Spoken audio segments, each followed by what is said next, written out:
This is Arthur, who commits any crime. Following some turmoil in the US, he's decided to draw up plans and use Brazil as his new hunting ground. He walks into a coffee shop where he notices a girl watching him. The waitress brings him a small bottle of liquor, and it's clear he likes her. As soon as she leaves, the girl observer signals to someone. The girl attempts to engage Arthur in conversation at his table, but he swiftly punches her in the face, knocking her out. Another guy approaches, but Arthur knocks him out too. A third person with a bottle is left, and Arthur subdues him as well. A fourth man points a gun at him, but Arthur takes him out with a cigarette lighter, finishing the fight effortlessly. When the dust settles, he breaks the camera and realizes that others are coming. He quickly escapes from the area. That night, we see him watching the remaining attackers as they try to break into the hideout where he lives.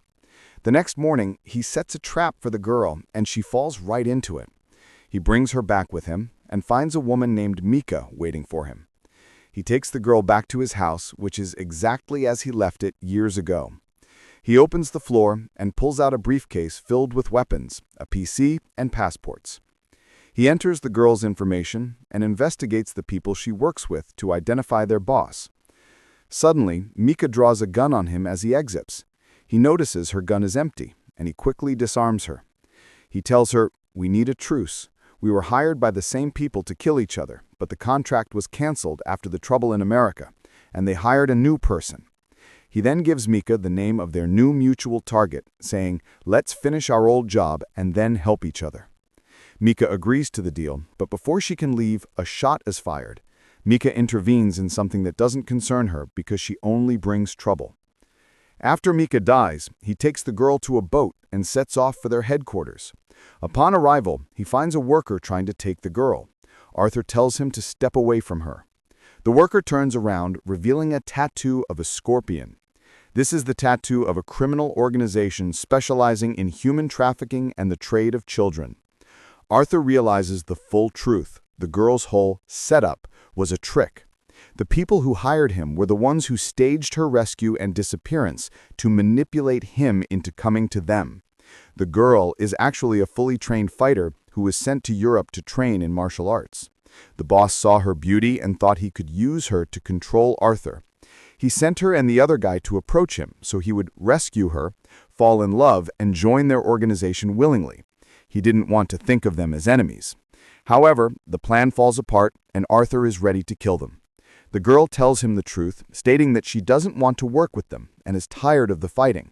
Arthur decides to keep her and use the entire situation against her employers. He tells her to rest while he starts plotting. The next day, we see them at a port where they are involved in child trafficking. Arthur brings back some supplies. They treat all the children the same way, which is why he refuses to cooperate with them. A few days later, men begin to watch them. Arthur starts to act as if he is falling in love with the girl. Pretending they're entering a relationship, he makes it seem like he loves her and is about to marry her, but he is completely in control of himself.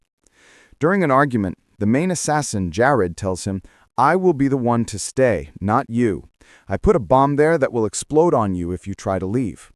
Arthur remains stone cold, and then he hears the bomb activate, meaning if he tries to stop it, it will blow up in his face. Just then, Jared comes out and says, "Arthur, you're the one I've had to deal with in this country. Give me the girl and let's go our separate ways. I don't want any problems." Arthur laughs and tells him, "You're the one sitting on a bomb, not me." I throw a file at Jared with photos and information about his first target. "I need 3 things to escape," Arthur said as conditions. Arthur agrees to commit a crime to prove his loyalty to Jared. He goes to the port, where he starts monitoring the people to find those with a grudge against his target so they can protect him from them. He attacks a drug smuggler and creates a disturbance, then seizes the opportunity to steal the man's weapon. Another individual spots him, but Arthur points the weapon at him. Having successfully completed his first mission, he calls Jared to confirm his loyalty and remind him of the target. Jared gives him a photo of the second person he must kill, and gives him 36 hours to take them out and return to his love interest. The next day, we see him photographing the building where his target lives. He sets up his equipment and begins his climb up the side of the building with ropes. He climbs until he reaches the floor of the target, Adrian. He finds a flaw in the target's high-tech pool. He takes out special suction cups and climbs down the window to the middle of the pool. At this moment, his girlfriend, the girl, arrives. Arthur pulls out a drill and makes a small hole at the bottom of the pool. He activates a device he manufactured, and a poisonous mist begins to fill the pool. Adrian starts struggling, and Arthur pulls him out using the rope he had tied to Adrian earlier.